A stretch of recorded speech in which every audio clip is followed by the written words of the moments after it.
What's up, guys? Welcome back to the channel and welcome back to Tesla Talk Tuesday.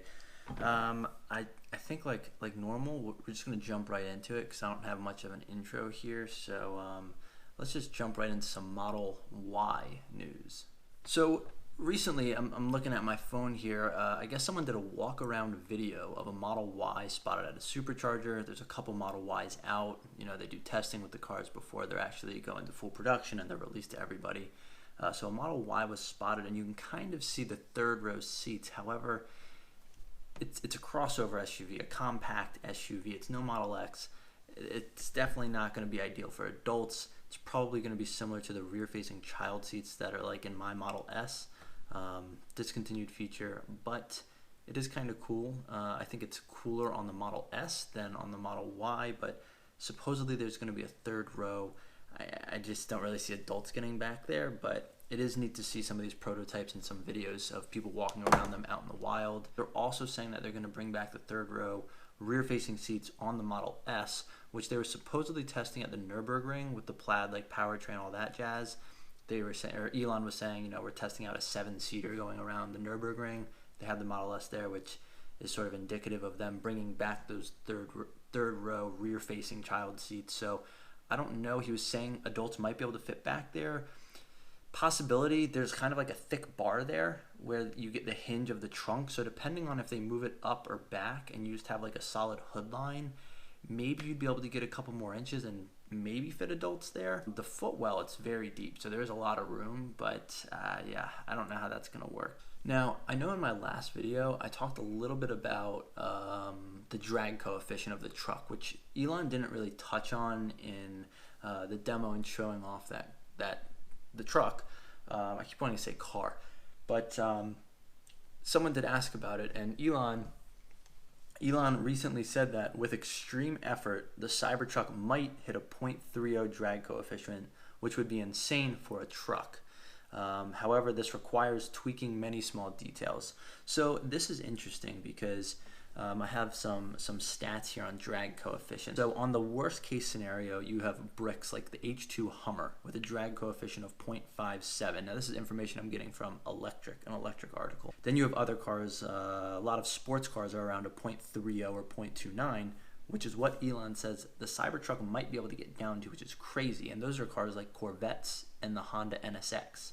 Super sleek, very streamlined cars. Then you have some SUVs and minivans that are around a 0.35, which is the Toyota Sequoia. You have the RAV4 at a 0.31, so that's actually pretty good, and the Toyota Sienna at 0.30 as well. But then below 0.30 is where you see more modern cars. And you have cars like this, like the Tesla, for example. The X is 0.25, the S is 0.24, and the 3 is 0.23. So you can see how all of those are much lower than what the truck might be. They're hoping to get it down to 0.30. I guess we'll see. Drag coefficient comes much more into play at higher speeds. So if you're not, doing any crazy speeds in the truck, it won't matter as much. But obviously, having an electric vehicle, any type of lower drag coefficient is going to greatly increase the potential range. But then you have trucks. Trucks are typically terrible on drag coefficient because they have that like block back, and that just creates a whole suction, weird air turbulence and stuff like that. So a truck like the Toyota Tacoma has a drag coefficient at 0.39, so much worse.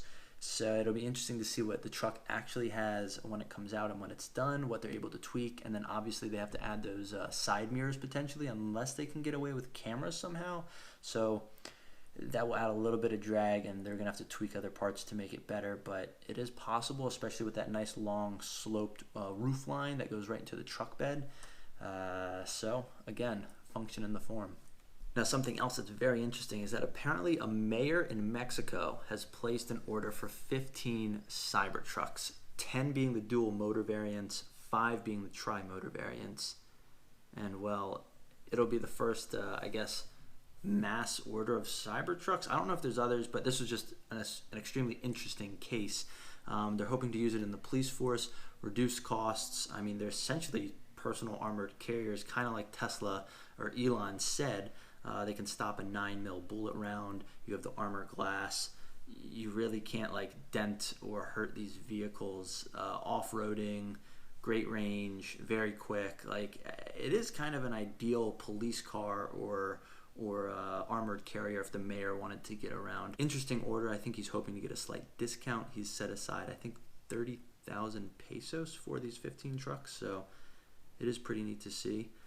There was also some renderings. Also, the Dubai police, I'll throw this picture up on the screen. The Dubai police threw up a rendering of Tesla Cybertruck with Dubai police on the side of it as well. So you might see these Cybertrucks patrolling the streets in a city near you coming soon. Pretty interesting stuff, but I know there's some Model S's out there already that are being used in police fleets. So the Cybertruck is the next front runner, I think, as far as potential vehicles that could be used in police fleets.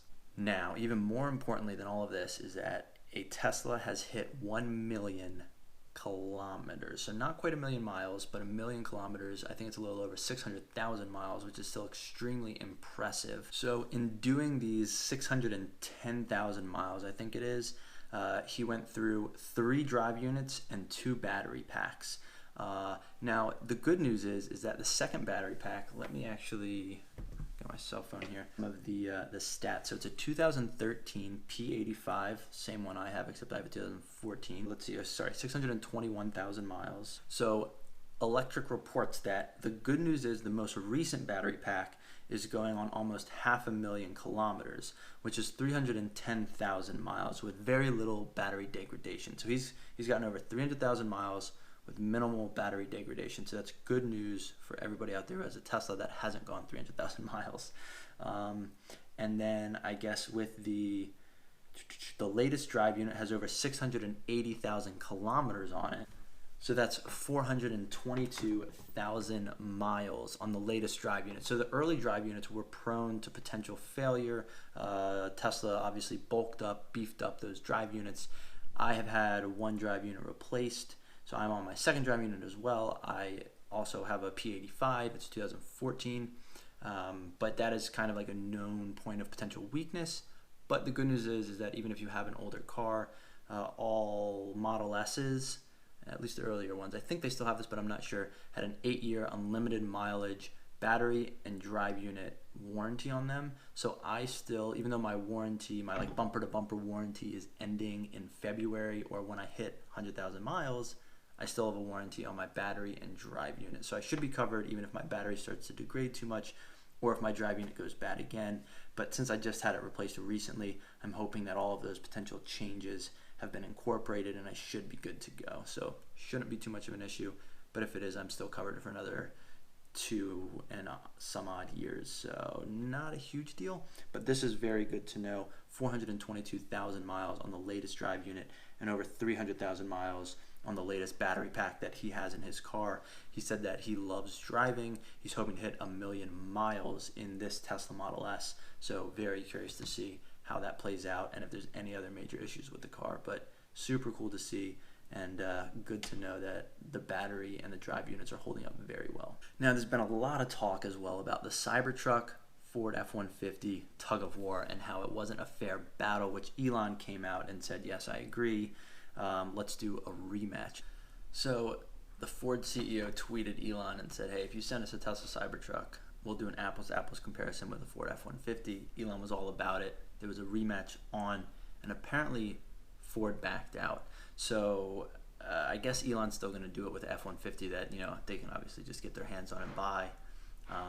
They're hoping to do an apples to apples comparison, and there is betting going on right now, and apparently the Ford is favored. So this is very interesting. Even after the Ford CEO has backed out, they're still going to favor the Ford F-150 on this one betting website. And the odds are currently, I think, plus 110 to minus 130. Plus 110 to the Tesla Cybertruck, which means that if you bet $100, you win $110. So if you bet 100, you get 210 back if the Tesla Cybertruck wins. Point is, it's interesting that the odds are against the Tesla Cybertruck because if it's a true apples-to-apples comparison, assuming perfect traction, perfect load, all that stuff, the Tesla has more torque, bottom from a dead stop torque, and it should be able to pull the Ford F-150. So I'm very interested to see how this plays out. If I had to put my money on a truck, I would put on the Tesla Cybertruck. Not to say that I'm betting on this. I haven't as of now, but we'll see, maybe. Anyways, yeah, it's interesting that the Ford CEO kind of backed out of this, which sort of makes it seem like you would increase the odds on the Cybertruck if you were a bookie, but it's not my job, not my problem. Anyways, interested to see what the outcome of this new apples to apples tug of war actually is. Then, as you all know, Thanksgiving came and went very quickly, but obviously there was increased road travel and people with Teslas were out and about, which caused congestion, charging backups, line at superchargers, and apparently Tesla rolled out some mobile chargers. So they had these, I'll show some pictures here, but they had these tractor trailers with a mega pack, a Tesla mega pack, which is a battery pack, and it could do up to 100 cars. It could charge up to 100 cars. There were little supercharger ports on the back. I believe they were destination chargers, which means they charge at around 72.5 kilowatts. And they deployed these to help alleviate some of the congestion at extremely busy superchargers. But it is neat to see that Tesla's pushing this out. I think they also bumped the charging speed on some Model 3s. Tesla's working on it. They're obviously the biggest electric car company out there right now, and this is, you know, going to become more and more of a problem. However, charging infrastructure is getting better and better, and there's more non-Tesla chargers out there as well. So as people start to know where those are, how to use them, how to find them, I think that will help alleviate some of this travel dilemmas that you can encounter on high travel days like Thanksgiving, for example. But either way, it's very interesting and cool to see that Tesla is trying to alleviate this problem. I think that's going to be it for this Tesla Talk Tuesday. If you guys are enjoying these videos, please like and subscribe. There's like 2 buttons, like down there and down there, I think, ish. But until next time, thanks for watching.